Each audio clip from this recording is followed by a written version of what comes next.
Primeiro constituinte. O primeiro constituinte que nós vamos ver, ele está presente em toda e qualquer célula, óbvio e evidente. Estamos falando do seu envoltório, da membrana celular ou membrana plasmática.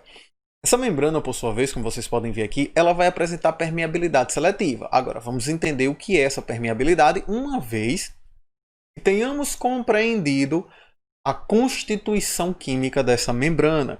Então, dá uma olhada aqui na sua constituição. A primeira, nós temos basicamente três estruturas aqui que chamam mais atenção, que são basicamente as três partes que formam a membrana. Então vamos lá. Primeiro, parte 1. Aqui nós temos os fosfolipídios de membrana.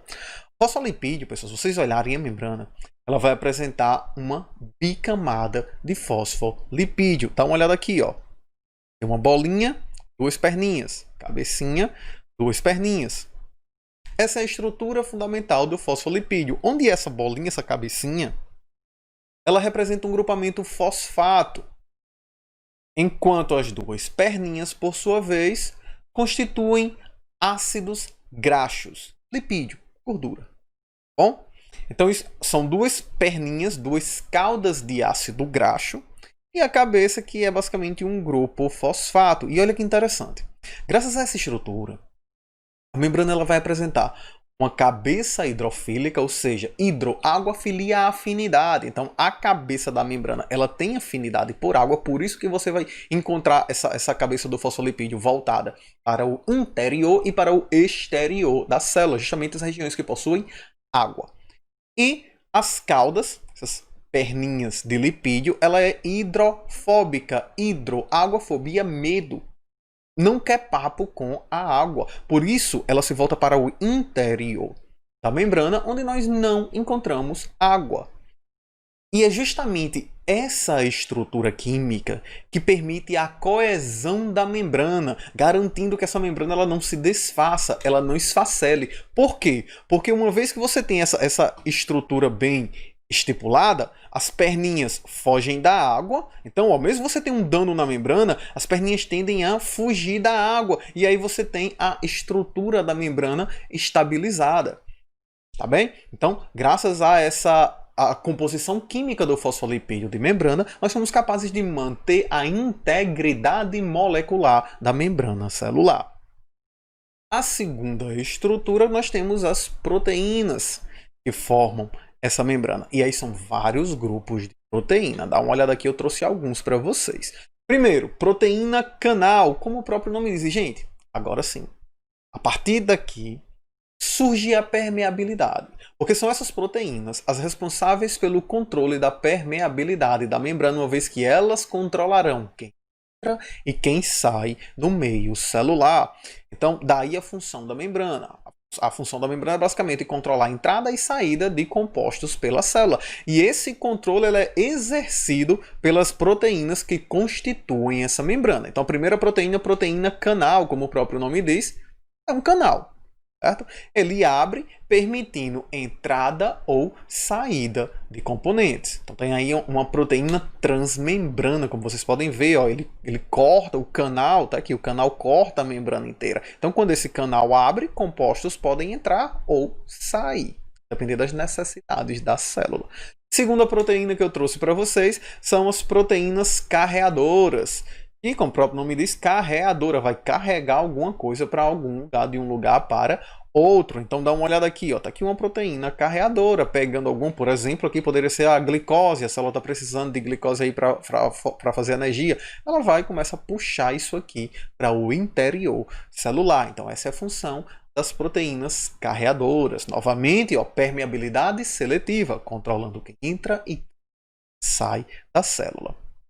Nossa próxima proteína, essa é bem interessante, são os receptores. Essa daqui, ela não controla diretamente quem entra e quem sai. Pode fazer isso de forma indireta, mas diretamente não. Tá bom? Tem uma coisa em mente. Nosso corpo, vocês sabem que ele precisa de hormônios para funcionar. Cada hormônio demanda a existência de um receptor. Então, olha aí como é que funciona. Tá aqui, por exemplo, a adrenalina.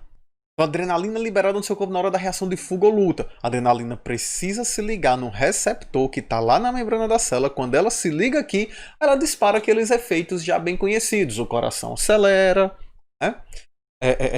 A musculatura entra em ação, começa a queimar carboidrato para liberar grandes quantidades de energia, uma vez também está recebendo mais oxigênio graças à aceleração do ritmo cardíaco. Então tudo isso desencadeado por um hormônio. E o hormônio precisa de um receptor. O receptor, por sua vez, é um dos constituintes da membrana celular.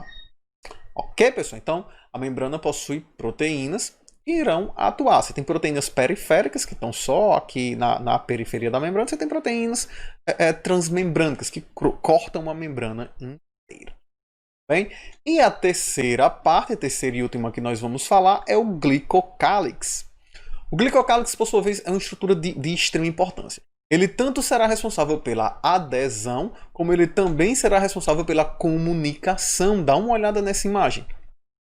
O glicocálix, ele apresenta glicoproteínas. E aí, no glicocálix vai ter proteínas de reconhecimento. Isso aqui é um glóbulo branco, usando suas proteínas de reconhecimento provenientes do glicocálix para fazer o reconhecimento de todas as células que formam o nosso corpo. E é assim que o glóbulo branco ele é capaz de identificar se existe uma ameaça no nosso corpo. Ele vai, utilizando-se das proteínas do glicocálix, que são proteínas de reconhecimento, e a partir dela é capaz de reconhecer se aquela célula no qual ele está em contato agora é uma célula do nosso corpo, e aí tudo bem, beleza, ou é uma célula invasora, um vírus, uma bactéria, consequentemente uma ameaça.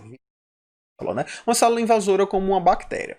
Bem, constituindo uma ameaça e aí ele a destrói. Então, para que isso aconteça, é preciso que o glóbulo branco seja capaz de reconhecer a sua célula-alvo, reconhecer a ameaça. E esse reconhecimento vem através das proteínas de reconhecimento, que são glicoproteínas constituintes do glicocálix. Então, glicocálix são proteínas, glicoproteínas, lipoproteínas, e uma de suas principais funções é o reconhecimento, a comunicação entre as células para que elas saibam quem é quem no jogo do bicho, além de conferir adesão celular.